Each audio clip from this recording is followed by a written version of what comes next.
Hi, welcome to the Dr. Second Chance channel. I'm Dr. Second Chance.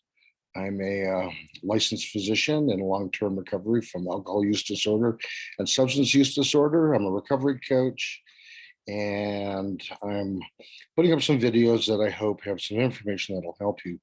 Today's topic is a couple of things. One, the idea about trauma-informed addiction treatment, and also to talk about a technique that's available that people don't know a lot about called EMDR. Excuse me, and we'll talk about what that is and how that can be helpful. One of the reasons that there's many pathways to recovery from drug and alcohol addiction, excuse me, is that there are so many different potential drivers of why people use medications. There's a belief that when people have a past history of trauma, and that can be a lot of different kinds of trauma, that can be when they're a child, maybe they were verbally or physically or sexually abused. They may have been a soldier in a war. They may have been in a horrible car accident. There can be a witness or a victim in a natural disaster or a full-blown war. These kinds of things can lead to memories of horrible experiences that are not processed very well. And because of this, the body thinks that with small triggers and things setting them off, that right in the here and now, you're experiencing those things again and reacting the same way. And so you can have, it might be the sound of a firearm, and a soldier with PTSD might feel the same kind of horrible, intense discomfort that they felt in combat while they're being shot at. And this kind of response in the here and now to past trauma leads people to self-medicate. It leads people to try and find a way to deal with these horrible, emotionally charged memories.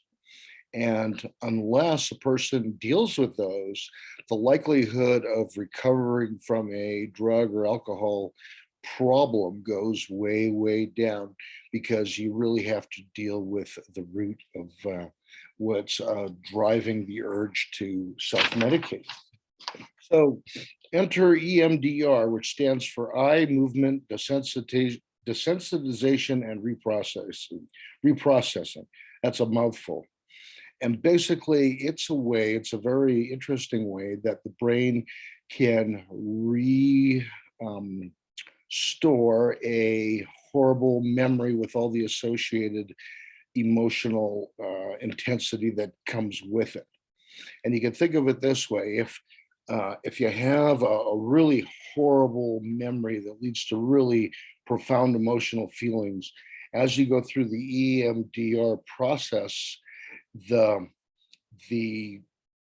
memory of the horrible event begins to look more like a picture of the horrible event.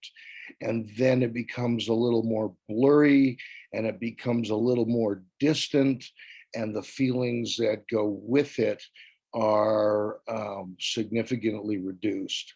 And this has to do with how you actually totally reprocess the memory process of what occurred. And it's used for PTSD in people that also have horrible traumatic events.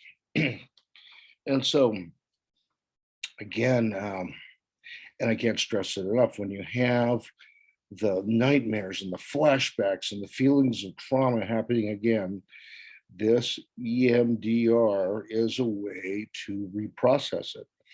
The model is called adaptive informational processing. That's the technical term in case anyone wants to look it up. And and so what happens during a session, and typically people get treated for 2 sessions a week for about 6 weeks.